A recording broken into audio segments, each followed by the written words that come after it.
Welcome, everybody. This is episode 5 of our Operator series, where we're bringing on founders, CEOs, VPs of supply chain, those that are leading these brands to success and navigating through all this uncertainty to share their experiences. And so I really want to thank Andrew, Emily, and Chad for joining us today. I'm going to give some quick intros and would love to hear from you all. Another thing is, for any of you who are joining for the first time, if you haven't used Livestorm, please ask a bunch of questions in the chat or in the questions. We can actually also pull people on stage. And so if you want to come on and talk to the guests, please raise your hand. We can get you up here. I've got a ton of questions. We got a bunch of questions from you all in advance, so appreciate that. But this is for you all. And so ask away, interrupt me.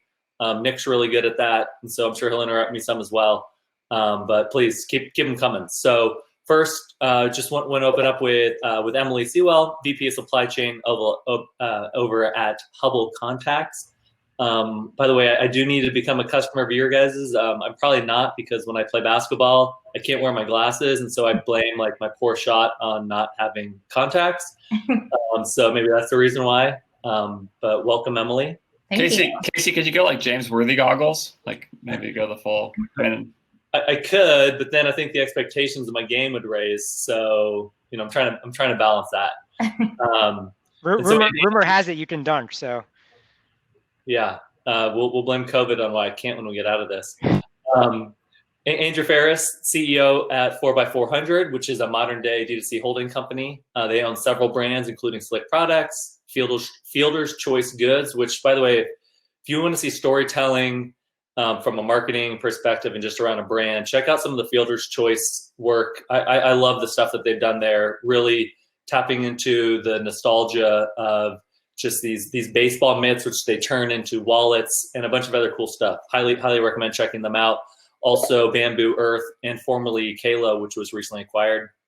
And then we also have Chad Rubin, who's the CEO and founder of Think Crucial. He's also the CEO and founder of Skubana. I'm not sure how he does both. And Chad is really an OG in the DTC space. He's been running Think Crucial for over a decade. And it's not just your everyday direct-to-consumer brand. They're shipping heavy, bulky items. They have a large catalog. He's shipping across multiple channels. And then at Skubana, they support thousands of DTC brands selling across multiple channels. And so we've got just a great lineup today. I'm really excited. And then, as I was telling Nick earlier, I had a lot of coffee today, and all 3 of my kids slept through the night, so my energy level is high. Let's jump into this. So Emily, I want to start with you. So as a supply chain leader and somebody who focuses primarily on supply chain, with COVID, how has your role evolved in the last few months, and what do you think this means on the idea and importance of supply chain moving forward, and how direct-to-consumer brands prioritize their focus and hiring? Yeah, great question. I'd say the supply chain has really come front and center now. Everybody wants to make sure that it's healthy and know more about it, whereas I think under normal circumstances, supply chain ends up kind of taking the back seat. So it's definitely been interesting. We've had to certainly ramp up our communication, both internally and with our 3PL and carriers, to make sure that everything is flowing smoothly. We've been fortunate to be able to say that it is, and so far so good for us. Fingers crossed. We're just pretty fortunate with our location and the way that our supply chain is set up right now that it has had minimal impact. Fortunately, we did hire some supply chain help right before this all started happening. So that was just kind of luck. And I think we were on the good side of that we were proactive in hiring, because certainly responsibility has ramped up for us and have a lot of balls to keep in the air as we go through this. But I think it will also hopefully lend itself to supporting the team further going forward, like maybe getting additional headcount to be able to continue to support continuity operations. Oh, you're on mute. Sorry, can't hear you. I'm a rookie here. Where do you manufacture your goods? We're manufacturing in Taiwan. So luckily avoiding some of the struggles that happened with mainland China by being out there. And we're with a manufacturer that has about 7 different facilities. So if they did have an issue in one location, we'd be fortunate that they could easily pop up our operation elsewhere. We're also kind of at a nice point where we've streamlined our purchase order process. So we essentially always have product on the water and always have an open PO that they're working on. And it's just kind of this rolling forecast that we've fortunately had several years to sort of perfect. So it kind of just runs, I would say, in terms of the order cycle, product on the water, product hitting our warehouse here domestically. And then also in Europe, we have a facility in the Netherlands. So you guys are at a larger scale than maybe some of the people here, which has helped you have the rolling orders, but you are shipping from Asia and it is going by sea. And so what issues have you seen when these boats hit the docks and people are trying to figure out how to get things off and into the ports and then the fulfillment centers? And how are you navigating that? Yeah, so we are completely ocean freight. We used to do some air, but we avoid that now at all costs if we can. We have certainly seen an increase in our time on the water and increase in time to get the containers to our facility. I'd say we've buffered in about 2 additional weeks right now to navigate that. So yeah, we kind of started seeing that start happening, I'd say 2 months ago now. So we've kind of gotten to a point where it's almost like, I hate that people keep saying this, but the new normal, where we've just gotten used to kind of buffering 2 extra weeks. Okay, that's great. And so, Andrew, honestly, you're one of the best follows on Twitter. That's how I hit you up here. I know 4x400 is part of, related to common thread. I've known Taylor, fortunately, over there for quite a while, and then Aaron, who recently joined you all. But just love what you're putting out there. And you're not just throwing out surface level nonsense or things to sound smart and get a bunch of likes, but it's really actual knowledge that you're running across the multiple brands you're running with screenshots and the data behind it. So what was the catalyst to really jump all in there? And what would have been some of the interesting outcomes from that? To jump into the Twitter community? Yeah. That's actually I'm really glad you asked that. I'll tell you exactly what the catalyst is, which is that Taylor Holiday, who you mentioned, the managing partner of Common Thread Collective, CTC, if you don't know, repping my hat here, is a digital sales agency focusing on brands, DTC brands 0 to 30 million. So just have spent millions of dollars growing brands online in that particular stage. We've worked with other brands and stuff before, and we came from 4x400, which I run, is majority owned by CTC. So we just kind of looked at the money we were spending on other people's brands and said, why don't we do this with our own brands? We could probably be some unique help to a certain kind of entrepreneur who could use our help at sort of a different level than before. So I was the head of strategy at CTC and then went over to 4x400. Anyway, at some point, Taylor and then Aaron Orndorff, who you also mentioned, used to be the editor of the Shopify Plus blog, just a brilliant marketer, that basically they told me to. That's kind of the answer as to how I got the Twitter. They were like, hey, you need to do this because at some point you're gonna have to hire somebody and people need to know who you are and what you're doing and all that. I personally viscerally despise marketing guruism. People just have every incentive to share their wins and not their losses. I've watched it happen from inside, knowing people rehashing other people's stuff, and nobody's as good as they seem like they are on Twitter, myself included. Everything works for me when I post it on Twitter. All of my stuff works on Twitter, and we never have any major problems and those sorts of things. So, of course, none of that's true. And so, at some point, though, somebody told me, I literally created an Asana task for myself. That's you need to tweet today, and then just had it as a repeating task because that, but what I found is that DTC Twitter is one of the best things out there. It is awesome. It is actually a guy the other day. I think it was you, Chad, before we started, was mentioning you work with Groove Rings. I used to work with Kalo. I'm wearing my Kalo ring now, but I have no hard feelings towards Groove. Those guys seem like great guys. And I was talking with Josh Durham and Brian Garvin, both of whom have become friends who lead their customer acquisition over there. I mean, those guys are so smart. And Josh tweeted the other day, I can't believe DTC Twitter is free because it's just so helpful. And I've become sincerely good friends with people from there. And so, yeah, if you get nothing else from this webinar, go get on Twitter and follow an easy place to start is 2 p.m. Webb Smith. he's got a Twitter list of like sort of DTC Twitter. There's like 100 people or so on there. That if you just follow that list, that'll kind of get you into the conversation. And there's just really smart operators.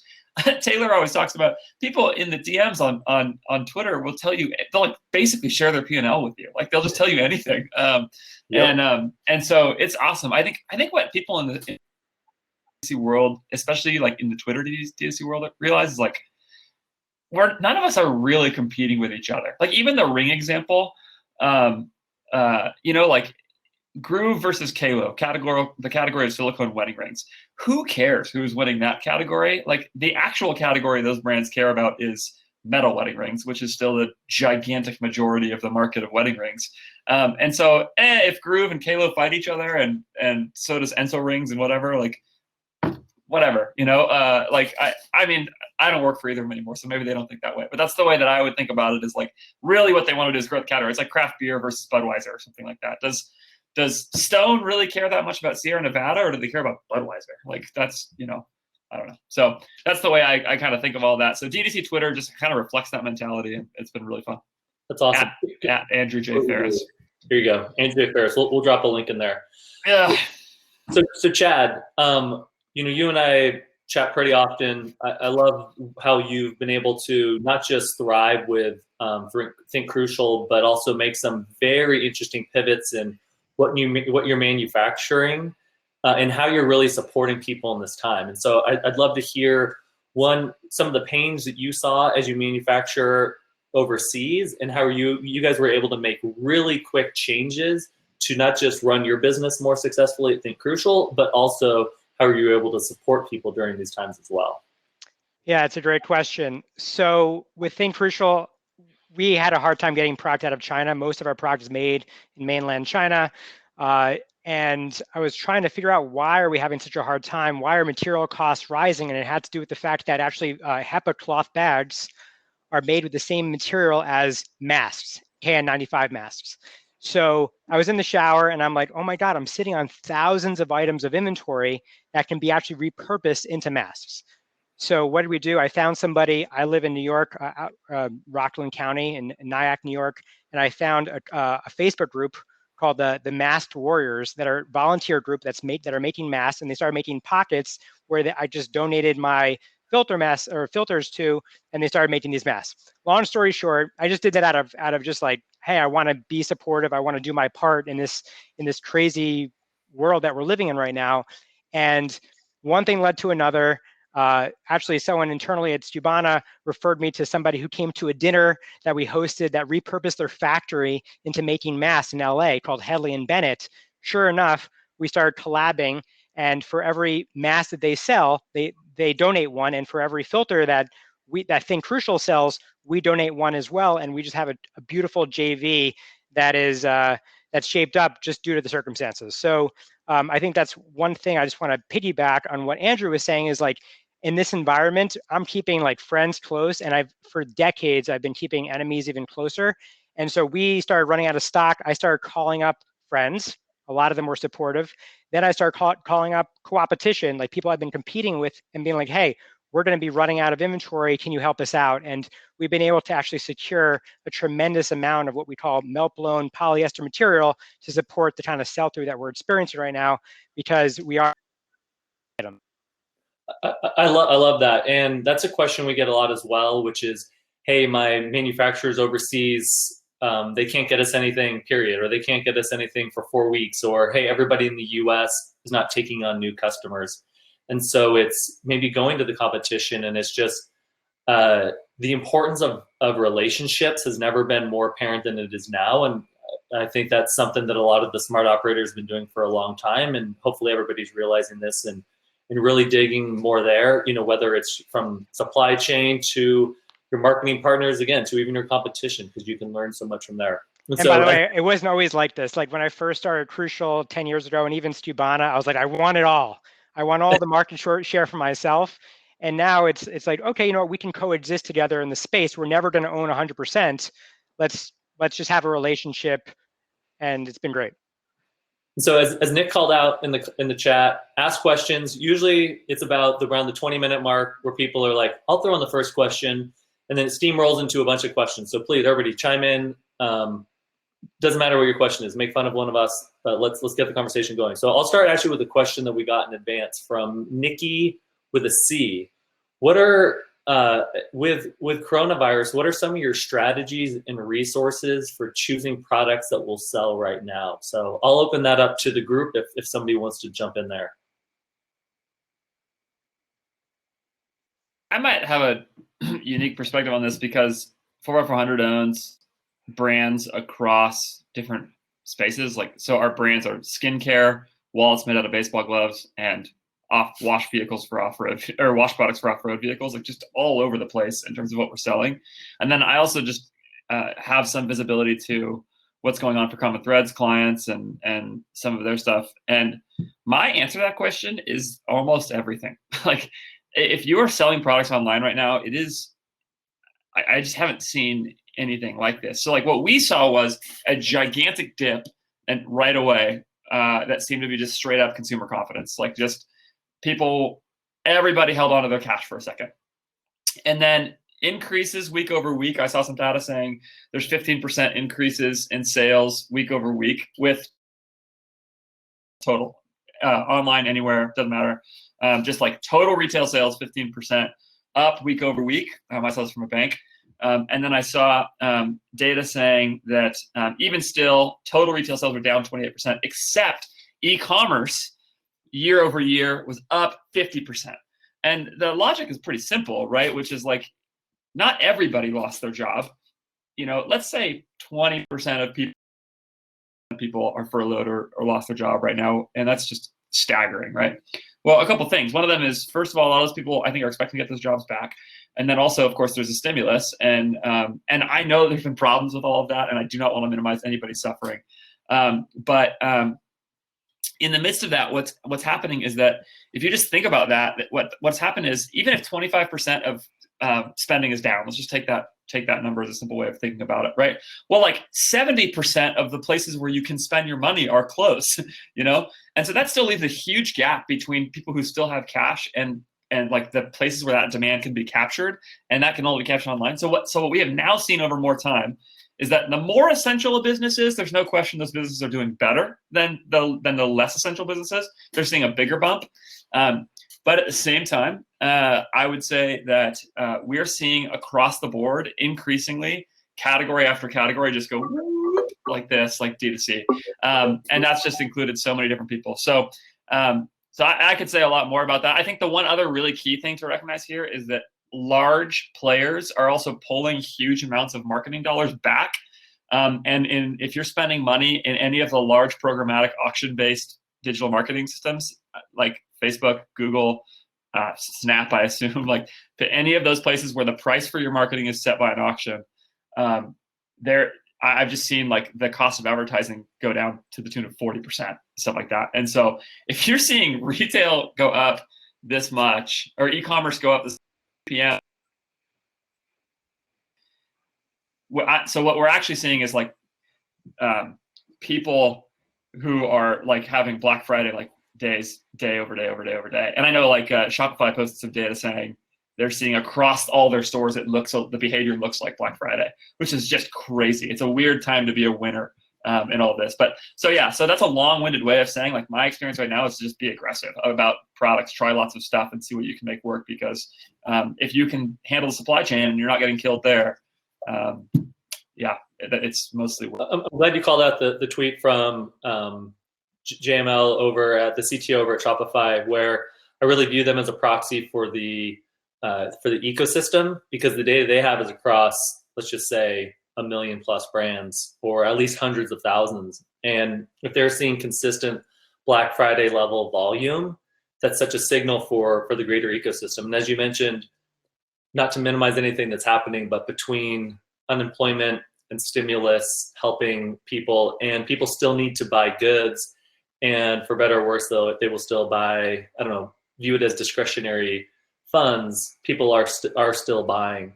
But what I think what's been interesting as well, we actually talked to a customer of ours who runs Organic Olivia, where they've seen a huge spike. But what's been interesting is they've been focusing on a product that they have that has elderberry, which especially during coronaviruses, increased greatly in demand. And so that was often something that was a very slow mover of theirs. It would sit on our shelves for months, and they couldn't sell it. And now they can't manufacture it fast enough. And so they quickly shifted their marketing message and their homepage and other things into showcasing a product like that. And so some of it is, what do people want today? And also, how are they buying? Are they stockpiling? Like Patrick over at Supply talked about how he was creating bundles because people wanted to stock up more now than in the future, because like there's been zeitgeist shifts. And so thinking about the strategy there as well. And so from there, I want to take it back to Emily. With over at Hubble, have you all seen a demand and shift from some of your best sellers, or what people typically purchase, or how they typically purchase, or has there been a shift to other products? We've definitely experienced an increase, kind of echoing Andrew. It feels like people are just going to e-commerce right now for essentials. So we've certainly felt an uptick. And again, definitely don't want to capitalize on the suffering or minimize the situation at all, but we've been fortunate that it's actually boosted our sales. I would say that it's on trend with normal, like what our top movers are still our top movers. But on both of our sites, Hubble Contacts and then our sister site, Contacts Cart, we've been doing a significant uptick.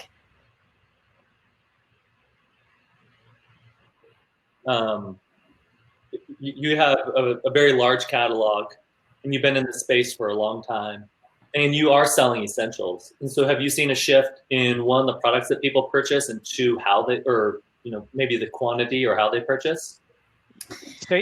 So for us, it's a little bit different because we are a subscription model. You're essentially having to purchase on the same cadence all the time. Part of the beauty of it is that it's a set it and forget it model, so that you're just constantly getting your contact lenses at the cadence at which you would need to replace them. So on the Hubble side, that's 30 daily lenses a month. I think that part of the success of it is also that daily lenses are the healthiest type of lens for your eye. And there has been a little bit of noise that maybe contact lenses during this pandemic aren't the safest thing to be using, but the CDC has put out information that as long as you're using proper hygiene, they are still recommending that you can wear contact lenses. And the dailies happen to be the most hygienic because you're never trying to clean them or reuse them. So I think that that's added to the success also. You, Chad, and to add to that, not just what they're buying and how they're buying, it'd also be great to hear where they're buying. Yeah, so we manufacture all our own home appliance parts and accessories. So vacuum filters, coffee filters, air filters. We have roughly, I want to say 1,000 of our own branded SKUs, and we don't always nail it. Like not everything's a home run, and so we've had a lot of what I would say like bad purchases that have exploded in this time frame. Like absolutely exploded, just because the fact that either people have ran out of stock or people are just looking to buy something, they can't get it on Amazon, and we're in a 3PL environment and we can ship out sooner. So we're really capitalizing on it. One item in particular that I'm going to share. So we make this filter media, and we collab with Headley and Bennett and a few other actual companies that we're collaborating with right now. And we have another item that just has not done well: kitchen shears, like kitchen scissors. And so I was on the phone with my COO at the beginning of the week, and we were like, hey, like, how do we bundle this together? What can we do? So we created an upsell on Shopify's checkout. You can use Bold Upsell, or you can use something like Order Bump, and we order bump the scissors so that you can cut your own media. Now, mind you, this item has not sold in a very long time, and people are actually buying it. They're just bundling it together, and in economies of scale, like it's a very profitable item, one that we probably would have donated or given it away, or even just like probably trashed it if you asked me 4 months ago. From a channel perspective, and then we can bring this to Andrew afterwards. So your experience in Amazon is very deep, and you've been in this. You've seen the Amazon evolution from the start. And so a question from Samantha is, what are some suggestions for marketing styles on Amazon during this time?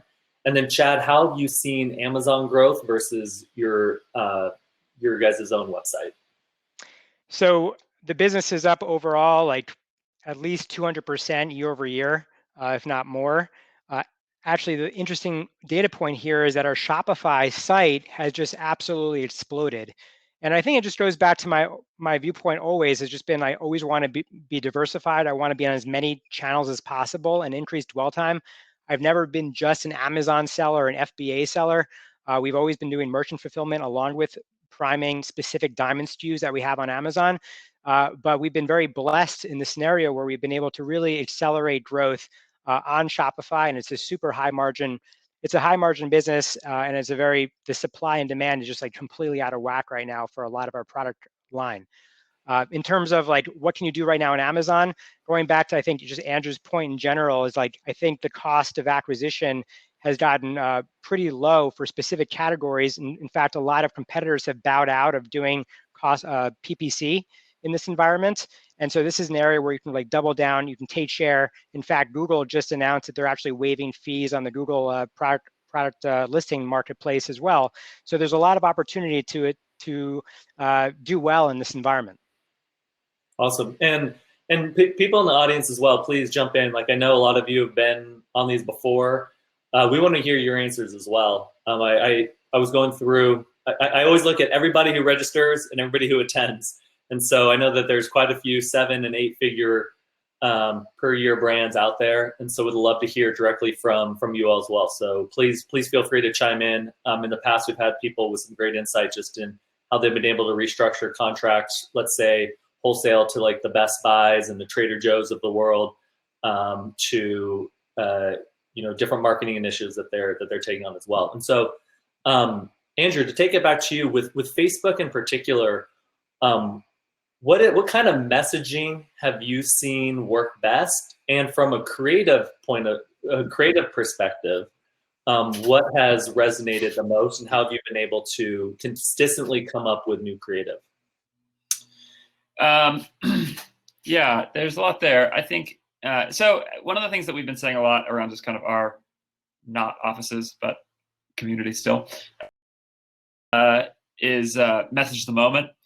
And I think you have to do that really sensitively. So in fact, I saw an ad come through from my team that at one point sort of had a line like, I try to be the kind of person who looks at the bright side of everything. And I just thought, man, if I got served that ad and like a family member of mine had died from coronavirus, like that would be a huge bummer. Like, even aside from the bad business look, that just, there's a human on the other side of that. So so for us, I think like message the moment, but with the caveat that you really want to be careful about how you do that and be sensitive to that sort of thing. So I think that's a real thing. I think that for me, like, I think a lot of the big kind of way I've been thinking about this generally is just this notion of sort of angles and offers. In my view, a lot of where I have been wrong in the past about the best ways to operate in Facebook ads, and where I think a lot of the Facebook and like media buying kind of world can sometimes go wrong, is that people recognize, I think at this stage, that creative is a much bigger factor in your marketing than targeting. That especially with the way that Facebook's machine learning and algorithmic buying sort of built-ins to their system have continued to develop, generally the best move is to lean on the algorithm. I mean, we're just, machine learning and algorithms, like, they're just so much better at predicting the future of where to put your ads than you and I are. So like we're like constantly beating the drum of target really broadly, let the algorithm sort it out. Especially depending on your spend level and some other factors. But anyway, so the creative is a huge thing. But I think what people can miss with doing that is then what they do is they just iterate bunches of new ads without a lot of thoughtfulness about sort of a conceptual center to those. So it'll just be like, change the background color, because everybody's heard the story of how somebody changed their CTA and it improved their conversion rate 20% or whatever. And so you kind of have this mentality. But I just think that's probably, I'm sure there are examples of that, but it seems to me to be the outlier. And so instead, like, what I am focusing a lot on is thinking more about like how starting at the product and offer level, starting with questions about like, what do I have supply chain wise that I can sell, which is a real question right now for a lot of brands.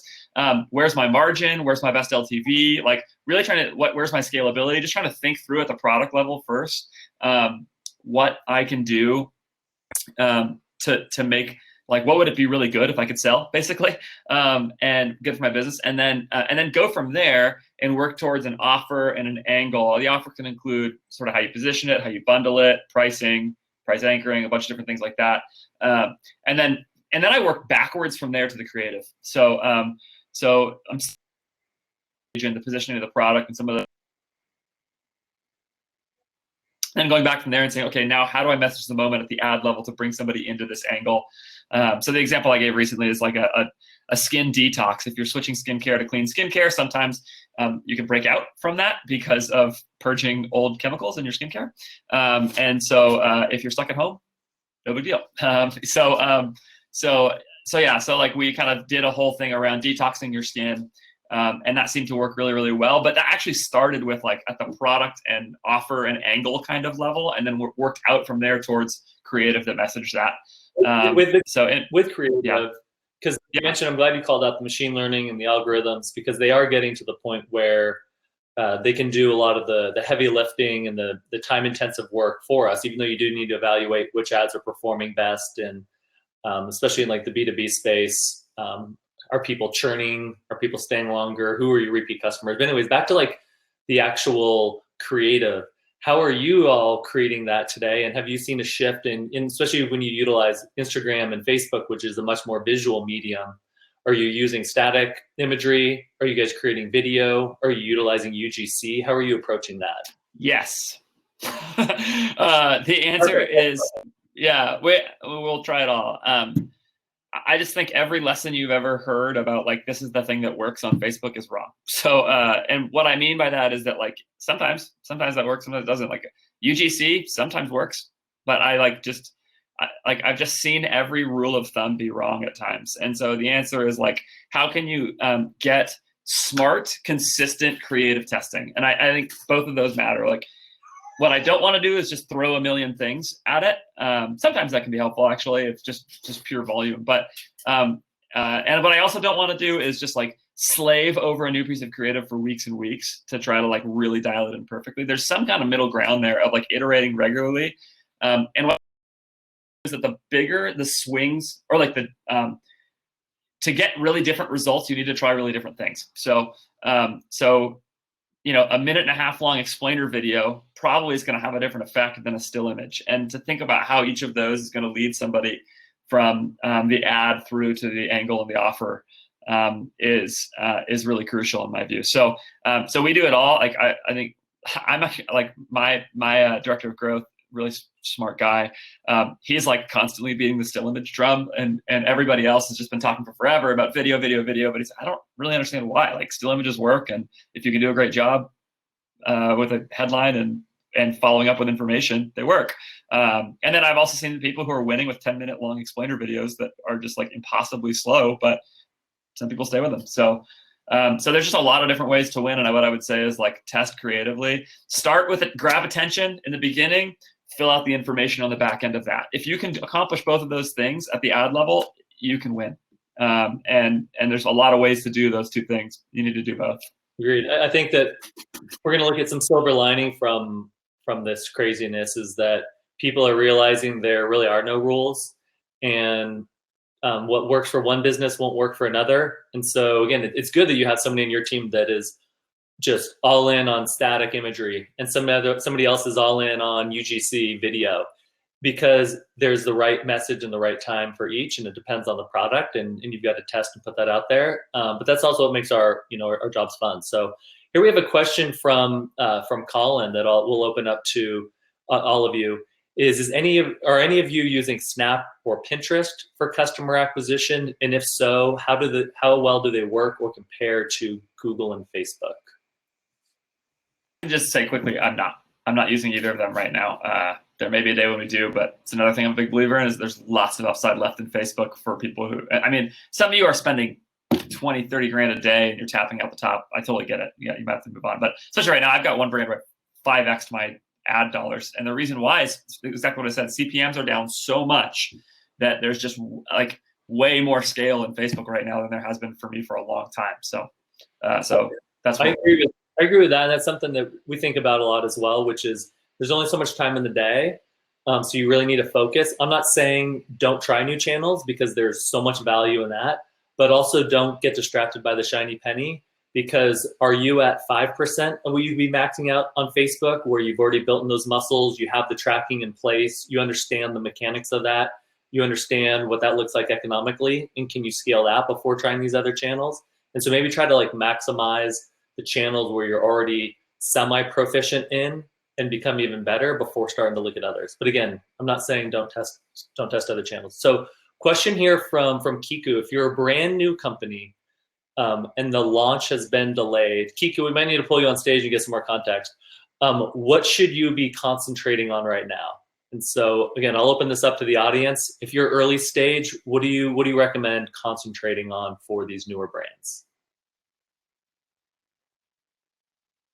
All right, we'll let that one sit. If you guys have ideas, chime in. Also, I know some of you in the audience have recently launched and been rather successful, so please feel free to throw in the chat as well. There we go. I'm actually.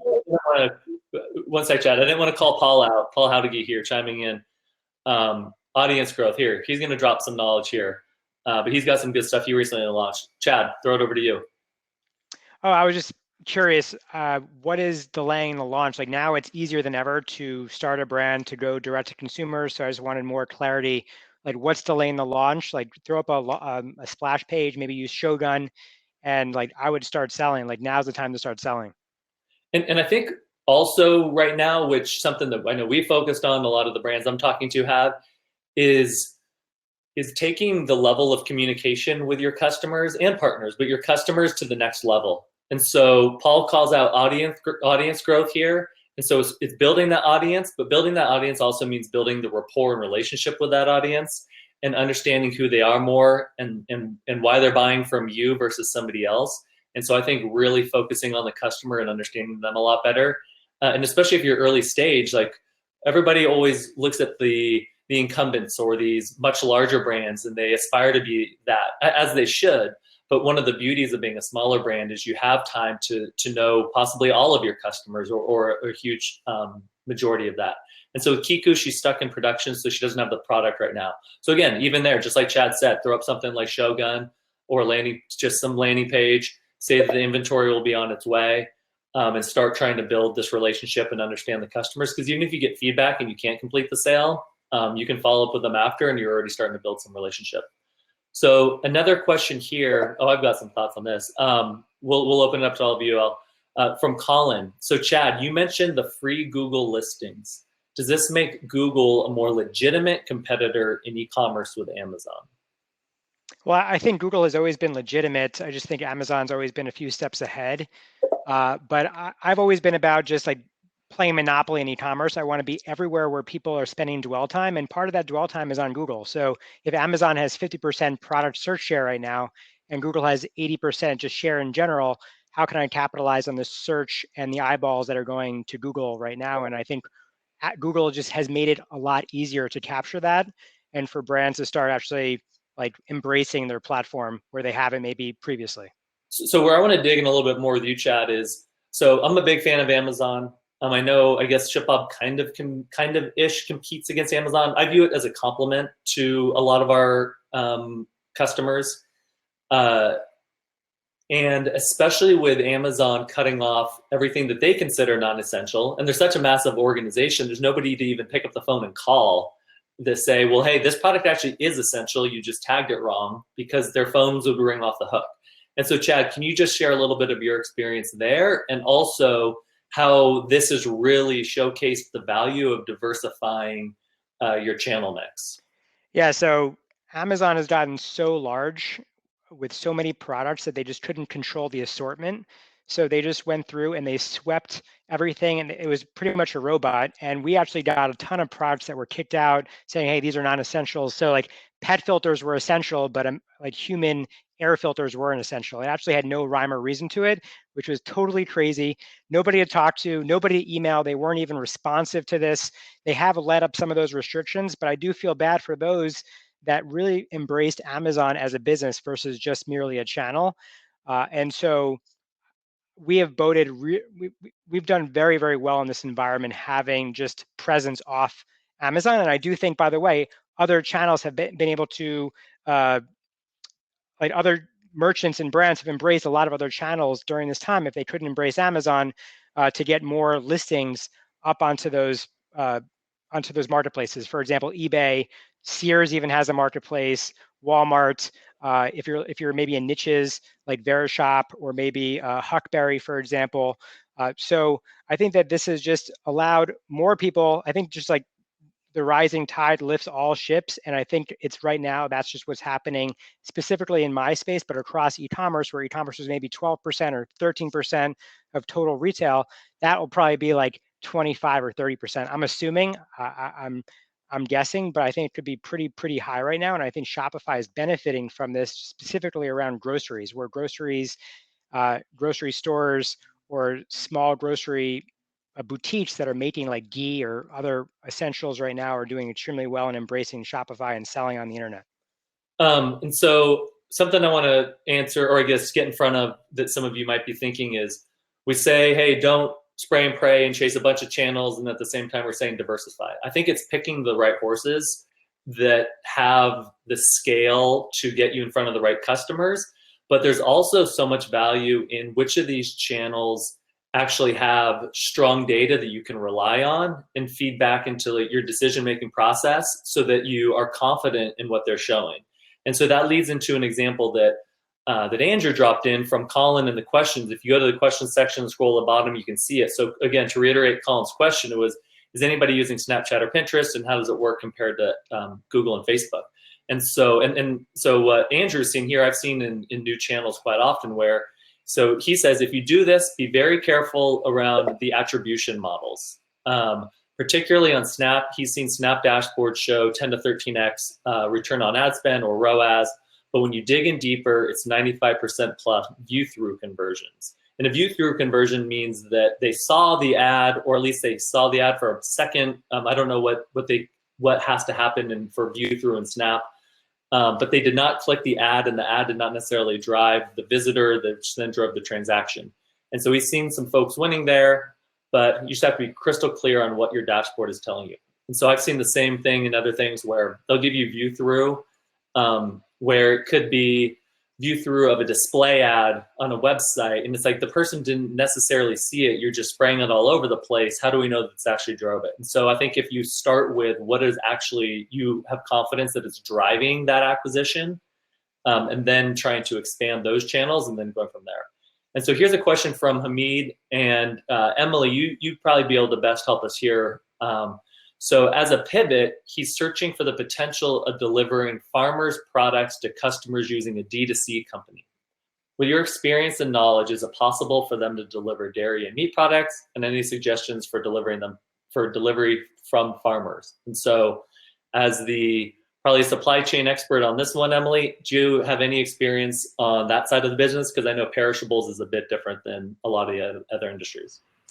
Yeah, I haven't worked myself directly with perishables. I know that companies such as Blue Apron are, of course, using a lot of like dry ice and packaging to be able to ship in a normal carrier network such as UPS.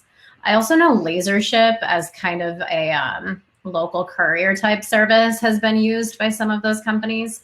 I think that a lot of it, you want to get down to more of like the final mile delivery agents as opposed to using something huge like UPS or FedEx where you know it's going to be in the network for a few days. So you'd be probably looking at what is called regional carriers, which is what something like LaserShip is in the Northeast. Great, thank you. And we have, so a question that we actually, this relates to the question I just threw out there.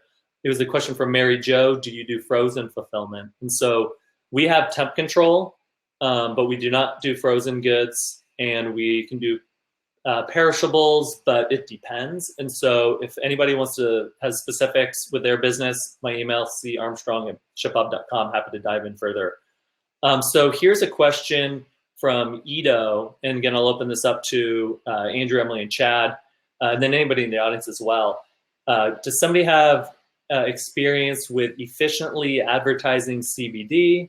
Facebook and Google are a no-go, not sure how to go about it. Any inputs appreciated. So I have some ideas, but want to throw it out to you all if you have any experience advertising CBD. I do not. I don't have experience there. I think I have heard that Snap will allow you to, so you may want to go get good there.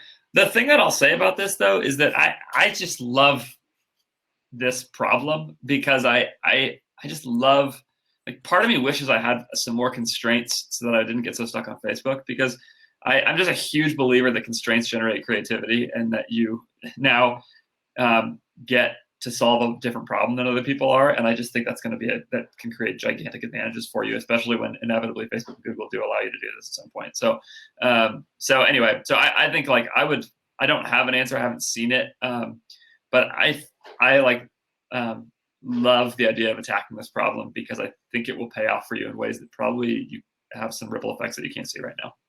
I agree. I think it's the constraints really driving creativity, and it's tough when you're going through it.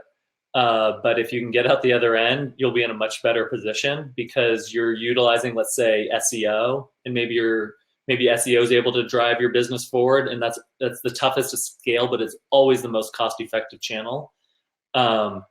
And then once Facebook and Google, let's say that they do open things up, those are faster and quote unquote easier channels which you can scale really quickly, and the feedback loop is extremely tight. And so you built the muscles on how to build such a more efficient and cost-conscious business at the beginning, and then you can really scale once you get your supply chain and everything else into much better order. And also just getting creative in marketplaces. So again, my email, carmstrong@shipob.com. We work with a lot of CBD brands, and some of whom run marketplaces. And so you can utilize these marketplaces who are also leveraging SEO and other channels as well. And then to go back to, even though I know we've said no to Snap a few times, that's actually a good place sometimes to look at the up and coming and emerging channels, where in other industries, like when Twitter was just opening up their advertising platform, I was able to do a lot of different and creative stuff there that you weren't able to do. Like with Twitter, for example, the ad would just sit in this bright gold box at the top of everybody's stream forever. And there was just so much cool stuff you could do with Twitter back then. The reporting was horrible, but you got a ton of visibility. So anyways, that could be an option. So here's something from Marty, and I know, Chad, you chimed in. So he went through this today with Amazon, saying that they won't accept our shipment, and it's already been manufactured and waiting for a shipping address. Now we're scrambling to diversify our fulfillment channels. So Chad, I know you replied in the comments, but anything you want to add in there for the greater group to hear on how you've been able to navigate some of the Amazon stuff? Luckily, we were already positioned in a 3PL environment, so our 3PLs do our fulfillment by Amazon prep to be sent into the Amazon facilities. The fact that Amazon wasn't accepting our shipments just meant that we were going to turn on multi-channel or our own fulfillment, where it's seller fulfilled versus FBA. So I'm sure Casey and team at ShipOp can definitely help with this. Yeah, it's been fascinating to see the demand and the conversation shift with Amazon sellers, and especially Amazon sellers that are looking to now learn how to sell directly to consumer. And so again, for those of you that are on Amazon and are used to selling well there, but are not sure how to go direct to consumer, whether that be through Facebook, Google, SEO partnerships, feel free to drop us a message. We work with a lot of reputable agencies that can help you with that, including the company which owns 4x400, where Andrew is, Common Thread Collective. They're one of the best in the space and can definitely help you with that. So here's a question from Chris. We are new to e-commerce and developing travel-related products when COVID-19 hit, which is unfortunate timing.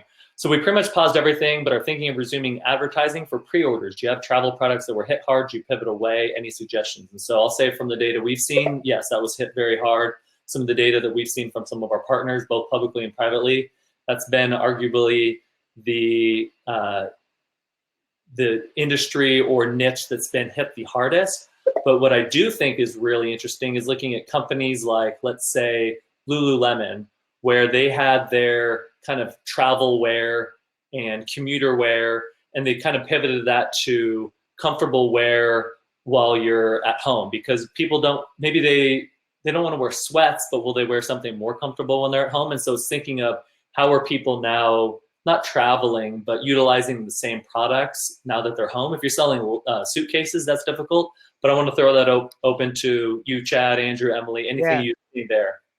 I've seen interesting companies pivoting to that more like athleisure, being comfortable at home.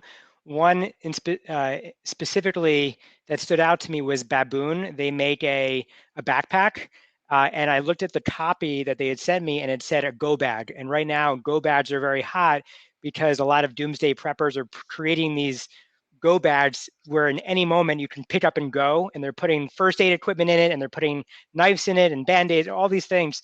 Anyway, so they're repositioning the products to the times, and I think that's a really special way to tap into the underbelly of people's emotions. That's great. And then so I saw Nick, you chiming in with Ito as well. So real quick to go back to CBD, I did forget that there actually are a couple display ad platforms. I don't know how big their reach is and what kind of data they give you again. I've seen I have a list here. I just got to find it because I was doing some research on it as well. And yeah, there's definitely some pretty cool display ads platforms that have bought space on these different publications. So I'll have to find them. I just don't know the names right now. Awesome. So I could ask questions all day. I was so pumped when I saw who was joining the episode we have here. But I know that we all have our jobs, and I know everybody in the audience has their work and life to live as well. So I've got one final question, but before I do that, just want to let you know we're here every Wednesday, 3 o'clock Eastern time. So please come back if there are other brands that you think that you want to hear from. I'll throw out and ask. Maybe we'll get denied, but more often than not, people are happy to share. So please feel free to share those with me. So we'll start with Emily, then we'll go to you, Andrew, and close up with you, Chad. So if you had one piece of advice for brands and how they should navigate these times, what is your suggestion?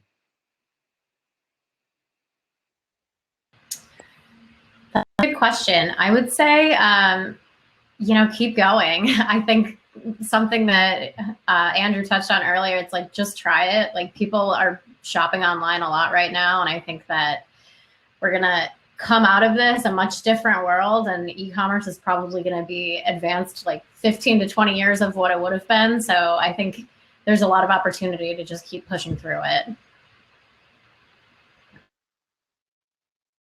it. Yeah, I will say something similar, probably more long-winded because that's me.